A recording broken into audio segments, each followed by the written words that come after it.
What's up, guys? Welcome back. We are chilling here, playing Persona. We got the Biter, Bond, and t-loc. And right now, Bond is going to go through and show us a little bit about some of his Naoto technology, mindset tips, and all that good stuff. So, Bond, tell us a little bit about Naoto. So, she's a zoner, but she also has one of the fastest movement speeds in the game. So you can also do a really good close range game with her too. So basically she's only lacking around mid-screen range. And she has a lot of really quick close range pokes you can use whenever you're near the opponent. So like the sweep is probably her best poke actually, as far as neutral game goes. It's really fast and it low profiles. It's actually faster than her 5B by like a frame. So it's extremely useful. And her A's are also really good pokes. Like they're pretty big for an A. And they're about 6 frames. So pretty fast. Like except for the fastest pokes in the game, they're just And her throw is really strong too. It has an auto follow-up with C. So you get extra damage and carry. And it also there's the skull meter, it takes 2 from that. I'll talk about that more later. But, so what you do mostly is you zone with this gun, and you lay traps. Like whenever you have the opportunity, you want to put these down. You can't see them unless the opponent's near them. And when they touch them, they explode. How close do you have to be in order for them to show themselves? Well, I could just, walk slowly towards me, the biter. About that far. Yeah, you have to be pretty close. And you can also, hit them to get rid of them. So like but they have to be visible. So say I'll put an air trap right here, shoot like Zio, and then come up here. Yeah, it's still there. So you can only destroy them when they're visible. What's the difference between the red trap and the green trap? So the red trap, those are air traps. You can set them anywhere you want in the air. And they have it's actually not the whole crosshair. It's only that little blue circle on the inside that hits. Gotcha. Yeah. And these ones are ground traps, the green ones. So you can put them on the ground no matter how high in the sky you are. So like I just put a ground trap right there from about super jump height. So that's probably about the safest way to place the trap. Like you just super jump and put a D trap, the ground one. So that's generally what you'll do to prevent people from approaching. And you'll generally put air traps to stop like air dashes or like character unique movement, like dive swords from, It depends on the spacing though. Like Narukami actually is pretty good at getting around them. He has to did he just go right through right there? Yeah, it's because the hitbox for the attack is in front of it, so he has to miss with the hitbox since he's moving towards it. Yeah, it's very hard to stop Narukami, but you had to like pretty much preemptively hit him with the trap. So, like that, like out of the startup. Or it has to like hit his foot or something. But yeah, so you can destroy them like going through it, but if you block on top of a trap, sometimes it'll explode and hit them. Like even if it has armor or something, or projectile invincibility, it stops when you block. And you can't destroy them if they're already detonating. Like if you're inside of it, and then, Yeah, if you're inside of it and then you try and poke after it starts up, it will just hit you. Yeah. So that's what you mainly use these for screen like advantage, and they're generally forced to either poke them and you can shoot them while they're trying to poke the trap, like that. Yeah. So you do that, keep away, and you like just do pressure. You can build up chip. Like if they end up blocking a trap, you use that as an opportunity to get in. You can use your jump C, which is an amazing poke for air to ground. So like you use this to get in, and you just run in after with your fast run speed. And you also can use jump A. Jump A is really good air to air, as is jump B. But jump A is just extremely fast, and it has a pretty big square for a hitbox. Yeah, you can even like kind of hit cross up like that. It has to be really close though, but yeah. You can even like instant overhead like that. So yeah, she has a very good close range and full screen game. And you can even use her persona to build up advantage if they're staying back too much. Like, you make them block, and you can just run in. Yeah, do your mix-up. And you can also send out your persona with jump D, and it'll do its attacks from wherever it is. So you can do, except for jump C. So standing C and crouch C, it'll do from anywhere on the screen. So like, you can even do it after this. Like, it'll do 5C right there. Or you can combo. So say, don't block this. So yeah, you can combo like that. What if you don't hit a button? Will it still come out eventually? No, those 3 attacks come out no matter what. And then 5C and 2C you can do whenever you want. Oh, I see. Yeah, you can just super cancel this too. Really fast. Can you hit the persona when it's invisible? No. Go for it. Like, it shows the invincibility animation. Yes, you have to send it out though for it to actually occur. Wait, how did it come? How do you get it to come from the back? You just let it pass. And that's the instant kill mechanic. So, yeah, if you have no skulls, you'll instantly die if you're hit with 2 of her supers. It's Hamon and Mudon, like the light and dark one. So if you're missing all your skulls, yeah. But so 5D, it'll like literally travel. Like, you could kind of see a silhouette, like a shadow, where it is. And it just, when you hit D, it comes out right where that is. And if it's behind them, it'll turn around by itself.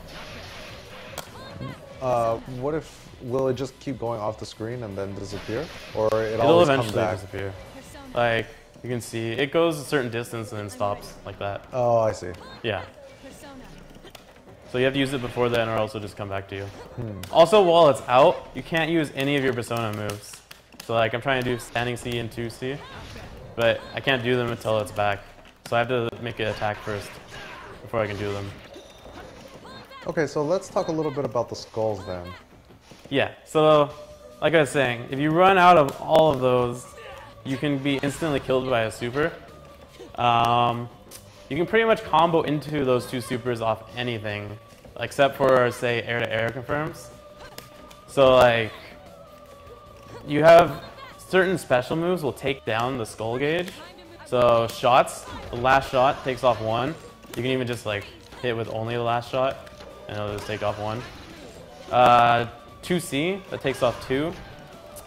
This traps, they take off 3. I'll have to reset.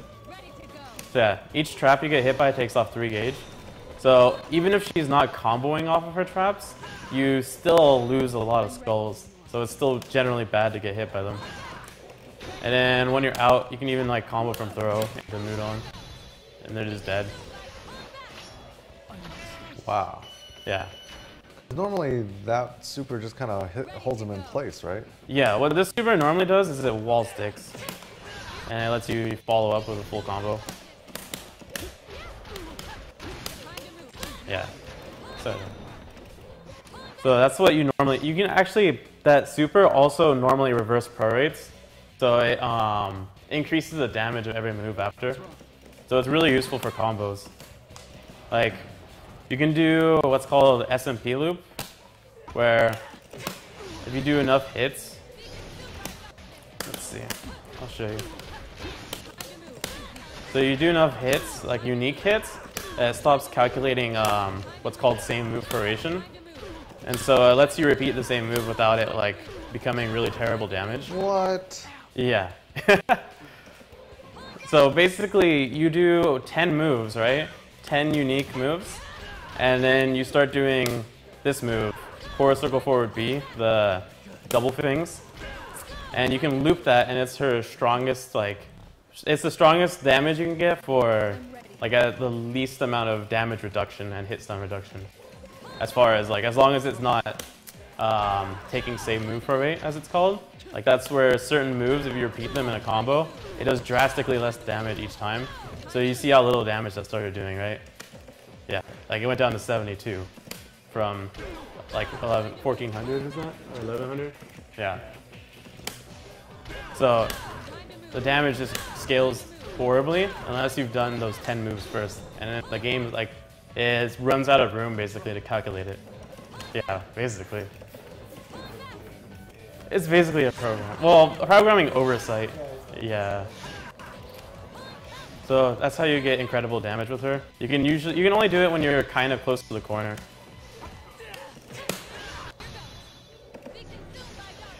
Yeah. So you can do it off like pretty much any starter. Like just anytime you can move on, you can go into the loop. And you can just go into Mudon from any, as long as you can 2C, you can Mudon, which you can, it can combo into that from anything, pretty much. And you can even increase the corner carry by doing EX double thing, or SB double thing.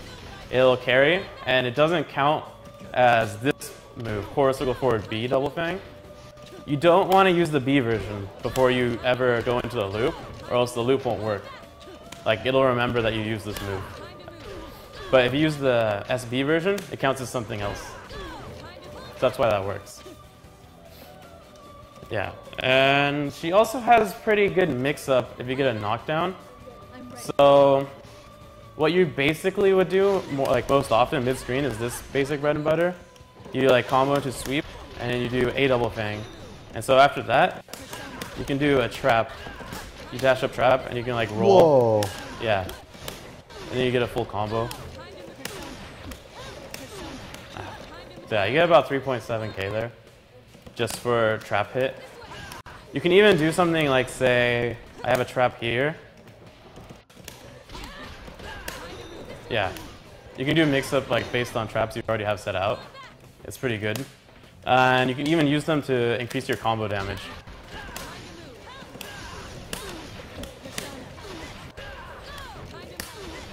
So normally you would just end that at this for 1,000 damage, but that went up to over 3,000 because of the trap being there. So generally that's why you want to have traps around. You can use them for you can use them to make them block, you can use them to mix up, and you can use them to increase your damage. You can even use it, say, to, let me put one over here. So my back goes through the corner, and then somehow I combo here. I can come out and bring it back into the corner. So they're very useful for a situational, a lot of different situational things. And there's even, occasionally you might want to use SB trap. It places both at once. And it doesn't have any, it has very little startup and recovery. Practically none. You can keep doing what you're doing. It even makes you fast fall if you're air dashing forward. Wait, so you can get 3 out at once with the EX? Oh, you can get up to 4 out at once. So you can have 2 of each kind. Huh? The EX one puts 2 at once, but it's still the same limit. Yeah. It puts 2, 1 in the air where you are, and 1 on the ground. Yeah. Wow. So you already had those 2 out there, right? Yeah, that little motion right there, that's me putting 2 traps. Oh, wow. It costs 25 meters. Can you get can you get them to hit all 4? Can they go 1, 2, 3, 4? It could, but actually the traps have repeat iteration too, like I was saying about the loop. So basically if they get hit by 2 of the same trap, the damage will be really terrible. And actually, for not counter hit, the air trap's really bad for combos. Like Seal Tech, well, hold a button. Yeah, he'll tech way up there, and it's pretty hard to combo off that. So you actually don't want them to hit the air trap. So that's one of the downsides of SB trap, is that it always places, more often than not, it'll place them right above each other, and you won't be able to combo. Because even air trap, if they get counter hit, they fall all the way to the ground. So it's still useful for combos, but not if they don't get counter hit, or if it combos into each other, because it'll just end. So yeah. But they're still useful. It's pretty good if you're in a corner, say, and you're trying to back off, and you're back to the corner and you want those traps and you have none. So you use these to protect yourself. Yeah. And she does have a competent anti-air, I'd say, but it's still really hard to use. It's really specific timing. You do get a full combo off of it. Oh man. Yeah, you have to sometimes combo situationally off traps. Oh, and her Oki in the corner is actually really good. Because you get the knockdown, and then you get to place this trap, and you just do whatever you want while the trap detonates. So get knocked down again. You can even throw like before it hits, or you can just whip throw early. So yeah, you can throw before a trap detonates, or you can do like a C trap. The C traps actually detonate faster than the D traps, as far as Oki goes. So like you can't jump out of the C trap at all. Yeah, you can try. Yeah, it just hits you. You won't be able to mash out of the C trap either. But you can mash out of the D trap. Yeah, you can DP too. But you can also just do a setup that's safe to DP, where you just jump. So yeah, if they do that, then like you just get a punish. And even a pretty good punish, like get just out of the corner. So you can like combo from that. So you can go. Okay. Yeah, you can just combo into Mudon with your back to the corner. It'll do a full combo there too. I'll turn off the skulls. Wait, you did throw, one more cancel. Oh, I just did that to move him. Yeah.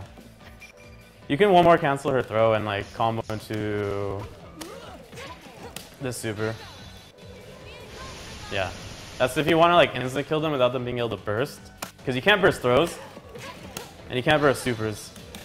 So it's an unburstable 100-meter combo, and it'll instantly kill them if they have no skulls. So it's a pretty useful, like, if you want to just get that kill. So when you're playing, are you going for the damage to kill them, or are you trying to reduce their? Are you trying to play the skull game? Generally, you go for damage, and then when you see, say, if you start like a round and then they have 7 skulls, and you end up doing something that takes away their skulls, like say they get hit by a trap. They'll have like 4 skulls or something, then you'll start going for skulls, because it'll be more efficient to killing them. Wait, so the second round, they start with no fewer than 7 skulls? They can't start with fewer than 7. Right. So the way it works is you get half the amount back that you're missing. So if you start a round with, if you finish a round with 0 skulls, the next round you'll get 7 back. It rounds up. So that's the minimum, 7. And so you can come back with like just 12 or 8, anywhere between 7 and 13. So if you start a round with 7, you're much more likely to like take off all their skulls, since you only have to say hit them with like 2 traps. And yeah, actually that's one of the main ways you'll take away skulls, like even without trying, is just do like a jump in, I guess. Yeah, the DP counter, it takes away 3 skulls. So each time you DP someone, you'll take away 3. Ah. So that means that your gameplay in the second round, if you, well, it kind of seems like you should always be playing the skull game, because if you start the second round, best case you have. It's kind of a 2 birds with 1 stone thing. Yeah, you go for whatever is optimal. Like, you'll usually do so much damage that they'll just die. Like before you ever get to. You're really playing both. It's just that Mudo combo with the loop in the corner does Yeah. so much that there's no time for them to run out of skulls. But then the second round, there might be time for them to run out of skulls because of what they lost in the first. Right. Okay, so then in the second round, when the game first starts and they have 13 skulls, your traps aren't as effective, let's say, or they don't count for as much, because they count for but they count for what, like less than 25%, whereas when you have 7 skulls, it counts for almost half, because you can only take 2 traps. Yeah, that's pretty much true. The main thing is you won't always be able to get your full combo of a trap, because like you'll be back here shooting at them. So it's more often if you're in a zoning game that you'll get like the 0 skulls. And then like you can do something like, say, I can get a shot in. Oh man, okay. I gotta summon, like you summon your persona first, right? And you get a shot, you can combo. So yeah, you can combo to Mudon, like from full screen basically. Like you stand back here, get a shot. Man, it keeps disappearing on me. I'm bad at doing it like that. I think I'll just 5Z first. So yeah, you can combo and move on from full screen. So you can play an entirely zoning game and instantly kill them. Whoa. Yeah. Like you can even do, say, like you can start sending out your persona and then you can move on from that. So let's see.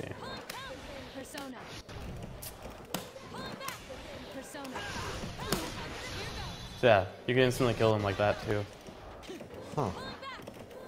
So basically, if you're zoning and they don't get in at all, or you don't get like opportunities to rush in, you might end up like with 0 skulls and go for that instant kill.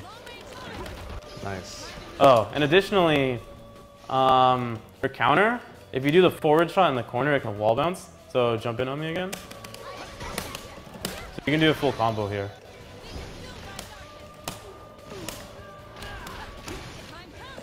Oh yeah, wrong combo.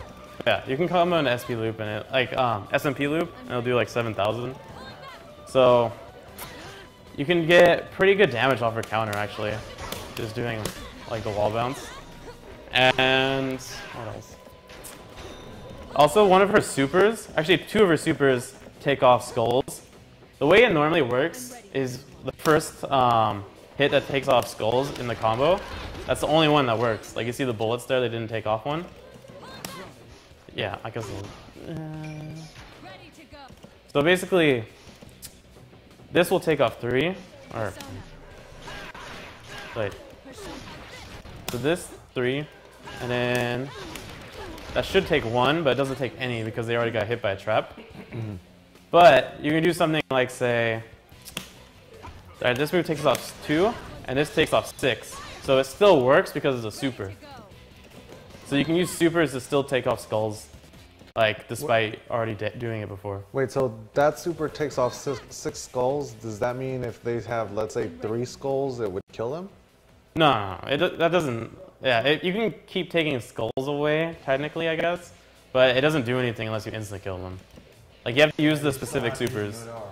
Yeah, you have to use these supers to instantly kill them. Oh, okay. I see. Yeah. So like you only use that super just to like get rid of the last skulls. Yeah. Gotcha. But that super also is useful because it fears them. So since it's a counter every time you throw, like they can't tech, and you can get like different combos because they, yeah, like you can combo them OTG since it's a fatal counter, like increases the stun. And she also has a silencing shot, which is very useful in some matchups and not useful at all in others. It depends how much they use a persona. That's all net players do. Yeah. Net play Naoto has used that super and only that super. Well, that's because it comes with an auto combo. Actually, her auto combo can be useful even like at highest level of play, because this, I guess I should turn the meter like down. So, yeah. So this builds by itself 20 meter, and you really want meter with Naoto, so you can do those SMP loops. So you just do this, and then you can safe jump right after. You can even like dash safe jump.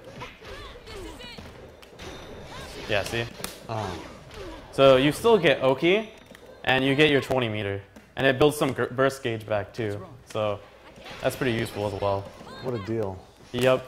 And you can even do the SMP loop from throws. Or, sorry. You can do the SMP loop from one more burst. So say, let's see, trap starter.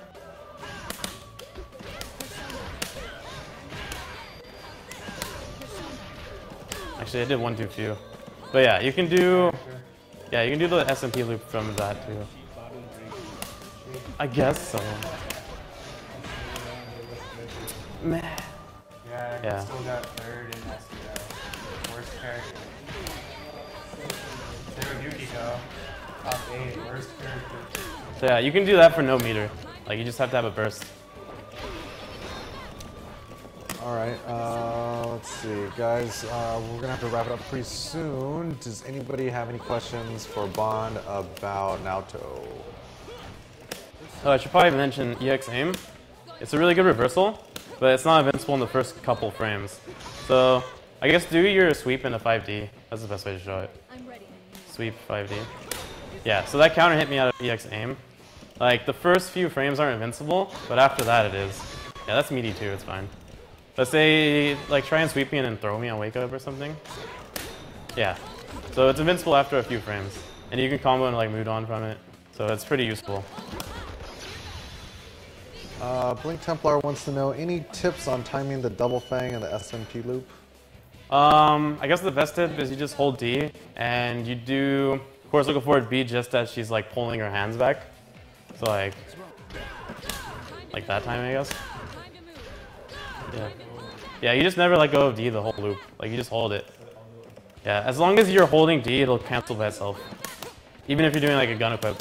Like, if you want to do a fake out, that's the fastest way to unequip it. Duplosion wants to know, for anybody practicing the SMP loop, how would you recommend starting your training?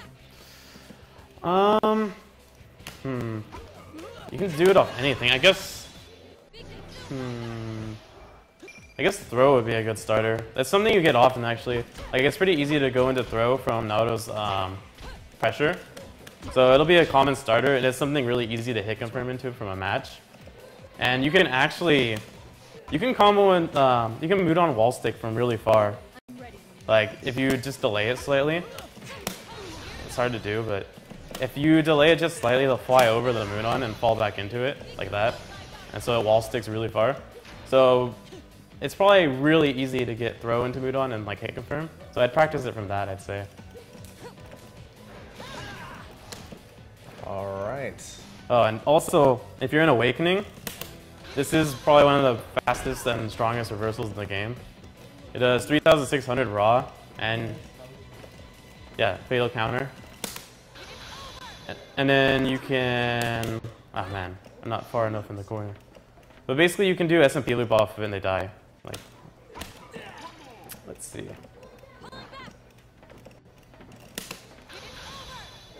All this crap.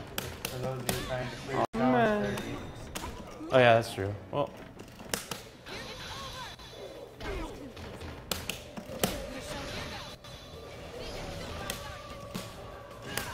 oh, I'm bad at this. But yeah, that does, like, it just kills you. Even without doing the SMP loop. Man. Okay, last question. Delta Sigma Noise wants to know, any neutral game tips to keep in mind? I have a lot of trouble keeping Narukami out. I remember earlier you talked about how that was like her weakness, being at mid-range. Yeah, Narukami, you really want to stay out of that mid-range as much as you can. Like, if you're within range of his poke, you would just want to back off, and you want to be inside of that range. Like, force him to do something unsafe. Oh, and important is that the slide, it'll beat the ground traps. Like, do the slide move. Like, you don't even have to make them show up. Like, you can just slide right through it. Yeah, see? But if you do an air trap, it'll be much more likely to hit him. Yeah. I might hit you. Yeah, it hits you no matter what, I think. So put grounded C traps. That'll stop his slide in. And, like, keep it air trap somewhere just in case for the dive in. And yeah, it's pretty useful. And you can, like, feel free to shoot at him once you've had that ground trap in. So you just have to watch out for him coming down from the air. And if you, like, avoid that dive sword attack, or the Raging Lion, I guess it's called, then you can punish him on whiff. Oh, and also you can counter his Zeos and shoot back. Or you can shoot through it. Yeah. All right, good stuff, guys. Bond, thank you for sharing. Guys, thank you so much for watching. Follow at CrossCounter TV, and you can follow these guys. Hey, you guys on Twitter? No. I'm on Twitter. I actually don't have Twitter. All right, t-loc, what's your Twitter? It's TLOC-CPU. TLOC-CPU. All right. Awesome. Well, guys, thank you so much for joining us tonight. Stuff will be up on our YouTube channel. Unless you're watching it on YouTube, then you can follow us on Twitch, twitch.tv/CrossCounterTV. My name is Gutex. Thanks for watching.